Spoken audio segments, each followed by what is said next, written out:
I'm just leaving the Manifestation of Atocha, and I'm going to talk about a recurring problem. So basically, students don't feel they can participate in a conversation or speak in a conversation, whether it's a class or real life conversation, because they don't have enough vocabulary. So this is a real problem. So whilst it's the case that vocabulary is the most important aspect in learning a language, and having access to vocabulary is key, it is also true of some students, at least, that this stops them from using what they know already to participate in conversations. There's no question about it that not having access to vocabulary can create problems when trying to speak and participate in a conversation. The problem is what to do about it and how to react. The reaction of these students is usually twofold. So the first problem is that students don't participate in the conversation. They just sit there quietly. But the second one, which is even more serious, is to assume that they need more, what students usually refer to as more formal exercises, also known as more grammar. So I can tell you up front that the problem is not more grammar, more exercises, but rather more self-confidence and more reading to actually build a vocabulary. So without any question, vocabulary, we build our vocabulary from reading about, also from videos, television, films, but a lot depends on your existing skills to identify new words and new vocabulary.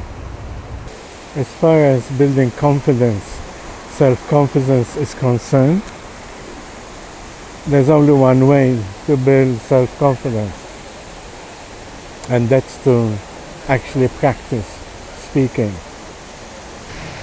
So if you actually do the learning of vocabulary, you can also do the actual speaking. I would hazard a guess and say that the real problem of not having enough vocabulary to speak is precisely not having enough self-confidence to speak. So one thing is for sure, is that no one is going to learn vocabulary or learn how to speak or actually speak by not speaking in a conversation, especially with your teacher.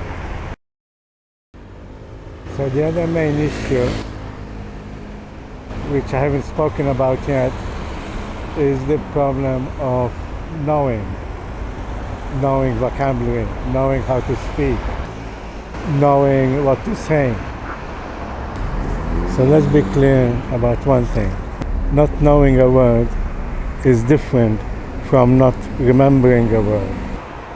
But remembering a word does not mean you know how to use the word.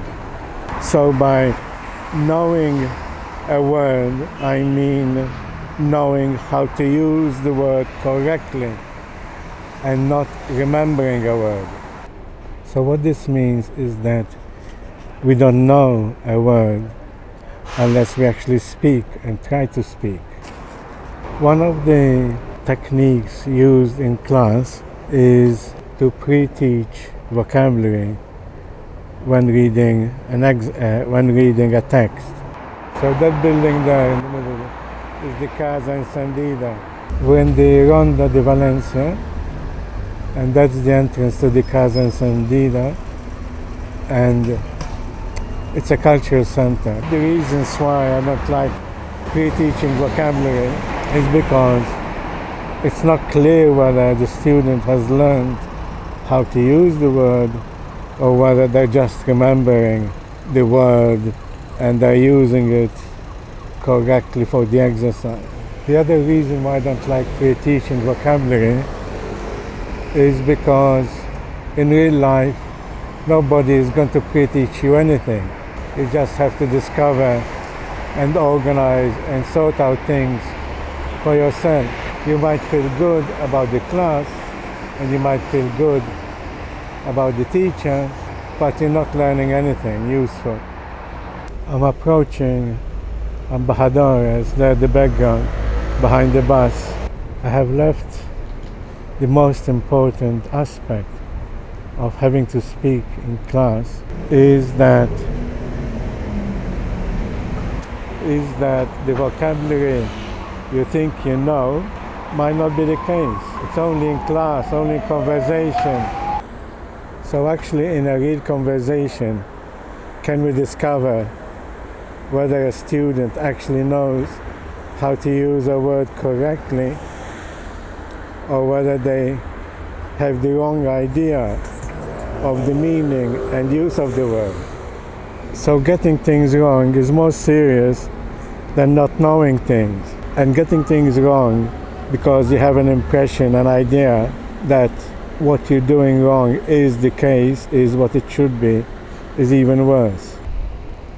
And a lot depends on what people get wrong from the bad habit of translation.